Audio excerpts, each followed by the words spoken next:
Friends of Grey Rhino, very good to be seeing you once again.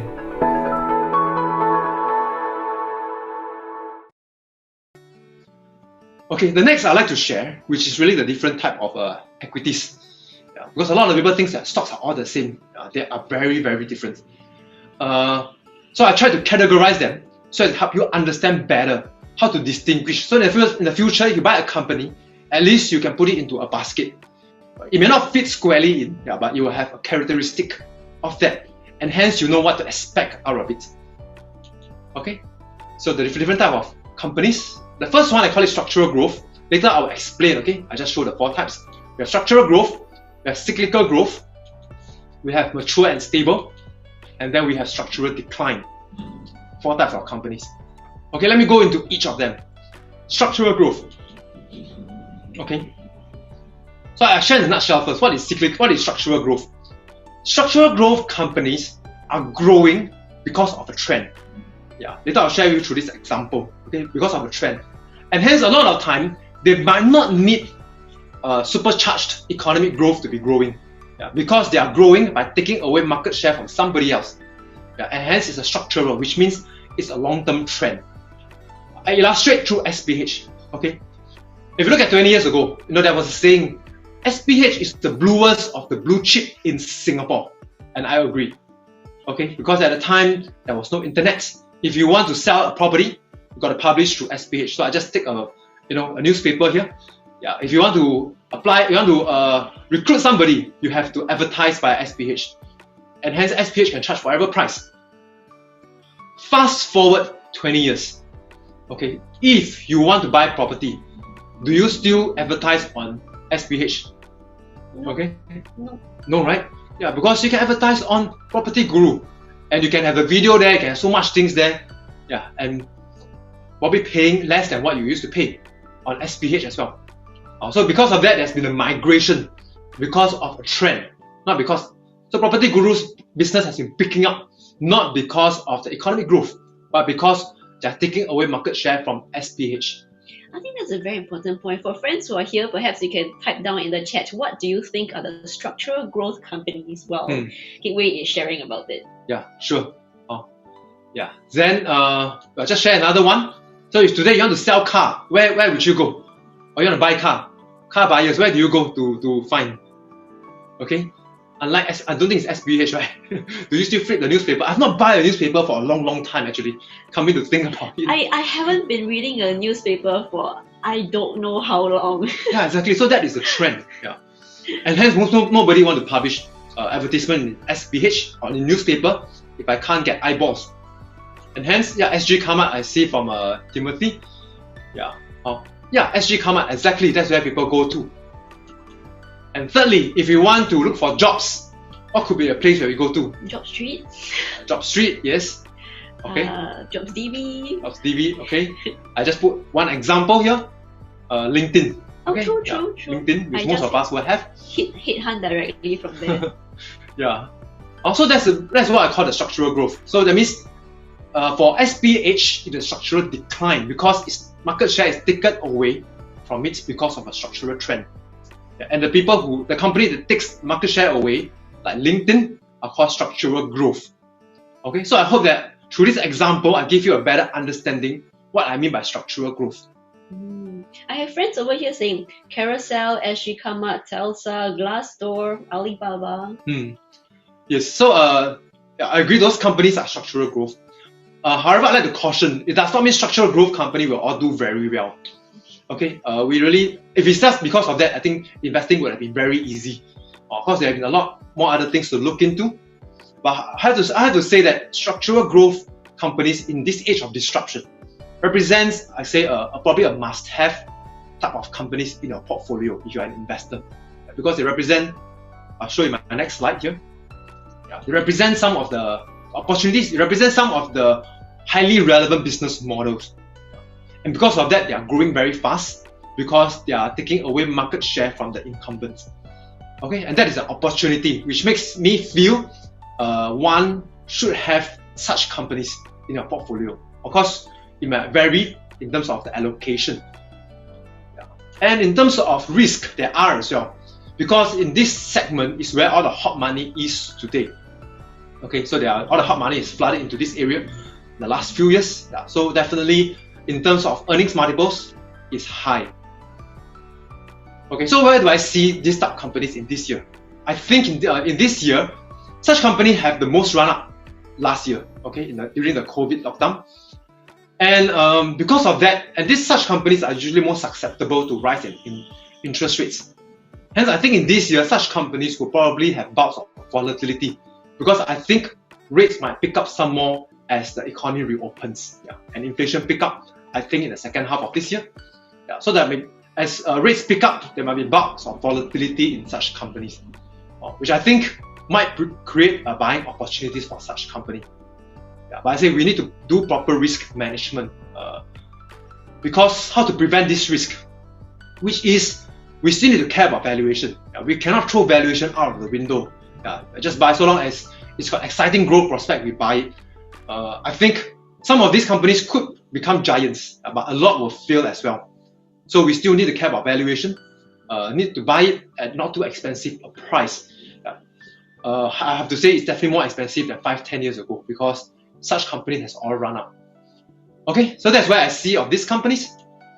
Secondly, cyclical growth. Cyclical growth company, I put BMW there. They are companies that will grow and fall because of the economy. So if the economy does well, this company will tend to do well. And today we are probably in such a stage, where if you look at COVID inducing a recession, so we are probably at the stage of coming out of a recession, although a very strange one, which I'll share later on. Yeah. So some of this cyclical growth company has already benefited from it. Yeah. The discretionary company, so companies that is positioned for the opening up of the economy, because stock market always lead the actual economy. So a lot of it has picked up already, because there's that the economy reopened second half of this year. So we again have position in some of this company early this year. So that's cyclical growth company that grows and falls because of the economy. They represent still quite a traditional type of business model. So they are not growing because of a certain structural trend. Okay.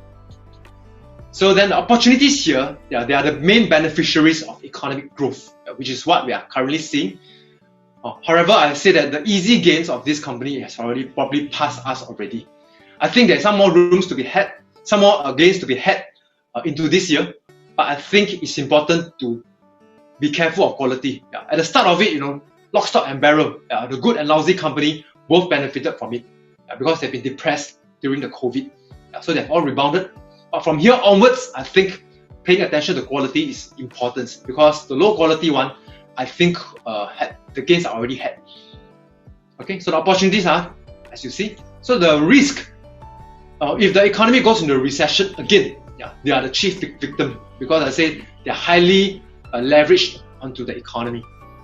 And secondly, if their business model become obsolete, like for example some of the car companies, if they fail to transform into the electric vehicle space, they could become obsolete, and hence they will fall into the one of the category called the structural decline, which is a category we must avoid. Okay, next, mature and stable. I just use Netlink Trust as an example. So Netlink Trust owns the fiber optic infrastructure backbone of Singapore. Okay, so they're the monopoly. However, growth is slow, right? For I think usually not more than 5% per year. Usually maybe closer to 2-3% per year, or maybe even not growing for such categories of company. But they give a pretty high dividend yield because they have good cash flow. And most of the time they don't need this money for future growth, and hence they pay out as dividends. Okay, opportunities. I think they represent consistent and stable businesses. Okay, and they give high dividends, but they generally don't grow very much. Which I say the risk is, as I said, slow growth. And again, we've got to be mindful. If they become structural decline as their business go obsolete, then we need to get out as quickly as possible. Okay, I think some of these companies could be a place to be in as we get past the early cycle of the economic growth, into probably a more mature stage of the economic growth. because I think we could find some relatively high quality companies within this category. Okay, I just do a recap. Okay, the 4 types of companies: structural growth, cyclical growth, mature and stable, and structural decline. Okay, I'm going to use an animal to help you understand each of these type of company. Okay, so the structural growth. Okay, this is actually a chick that is in our Kampong Private Club. We call it the ikigai. Okay, in the Japanese, we call it a way of living. I saw it when it was very small chick in the box, and it grows very fast. And every day it grows bigger. It has never grown smaller. Right, so that represents a structural growth company. You know, small, nimble, but growing very fast. Yeah, so very fast. This chick here, yeah, you see it grow into a hen or rooster. So I have not checked out its gender yet. Okay, cyclical growth represents another animal that's in our Kampong Private Club. Okay, it's none other than our security guard called Ahok. Okay, so Ahok is usually, for most of the time in the day, you'll hide in a corner, very lethargic, you know, don't want to come out. Yeah, but when he see people that he knows, he suddenly become very alive and agitated, yeah, and very excited. Yeah, so these are the cyclical growth. You know, when the economy is not doing well, it falls asleep. Yeah, and when the economy is picking up, you come into life. You know, like Ahok. So if you really want to see how a cyclical company look like, you can pay a visit to our Kampong Private Club and look at Ahok. So he will represent our cyclical growth companies. Okay, mature and stable. Unfortunately, I don't have one to show, or maybe not appropriate to show.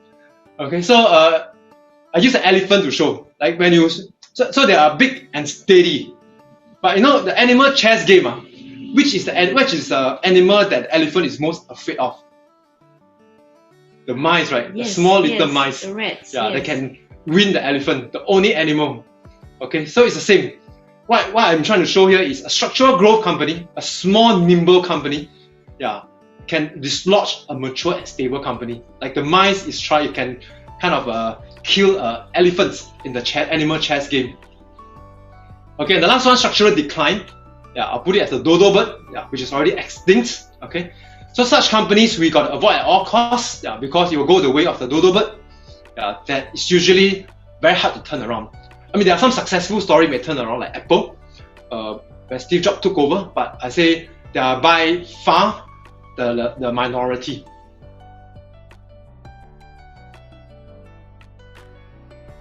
If you'd like to be listening regularly to the Grey Rhino YouTube to gain more financial knowledge and also investment wisdom, do subscribe below to the Grey Rhino YouTube channel and remember to turn on your notification.